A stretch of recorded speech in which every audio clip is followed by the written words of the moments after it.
السلام علیکم۔ آج کی ویڈیو میں ہم ڈسکس کریں گے دو ایسے طریقے جن سے بچوں کو باہمت بنا سکتے ہیں۔ ہمت کے بارے میں نبی کریم صلی اللہ علیہ وآلہ وسلم کا فرمان۔ ہمت دکھانے کے متعلق اللہ کے رسول کی زندگی کا ایک واقعہ۔ آپ اپنے بچوں کو دو طریقوں سے ہمت دکھانے کے لیے تیار کر سکتے ہو۔ پہلا طریقہ، آپ انہیں پہلے سے ہی نتائج کے بارے میں آگاہ کریں کہ کس کام کا انجام اچھا اور کس کا برا ہے۔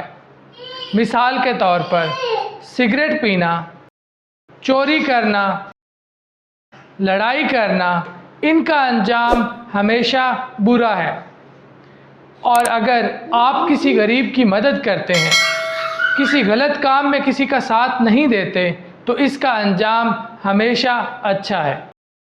پوائنٹ نمبر 2، آپ بچوں کو نصیحت کے ذریعے باہمت لوگوں کی مثالیں اور واقعات بتا کر ان میں اچھے کام کرنے اور برے کاموں سے بچنے کی ہمت پیدا کر سکتے ہیں۔ آئیے دیکھتے ہیں کہ اللہ کے رسول صلی اللہ علیہ وآلہ وسلم نے ہمت کے متعلق کیا فرمایا ہے۔ آپ صلی اللہ علیہ وآلہ وسلم کا فرمان ہے، جو شخص بھی تم میں سے برائی کو ہوتا دیکھے تو وہ اسے اپنے ہاتھ سے روکے۔ اگر ہاتھ سے روکنے کی طاقت نہیں رکھتا تو اسے اپنی زبان سے روکے۔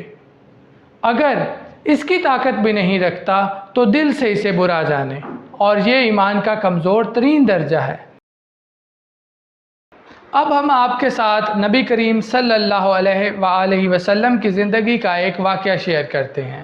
آپ صلی اللہ علیہ وآلہ وسلم کی تبلیغ کے ابتدائی دنوں میں اہل مکہ نے آپ کے چچا ابو طالب کے ذریعے آپ سے رابطہ کیا اور ان سے کہا کہ آپ دین اسلام کی تبلیغ چھوڑ دیں، اس کے بدلے میں ہم انہیں شہر مکہ کی قیادت، شادی میں سب سے خوبصورت لڑکی اور بے پناہ دولت دیں گے۔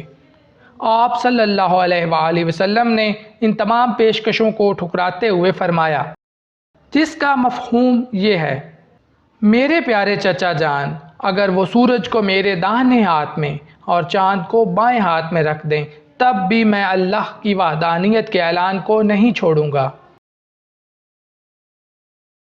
میں زمین پر سچا ایمان قائم کروں گا یا اس کوشش میں فنا ہو جاؤں گا۔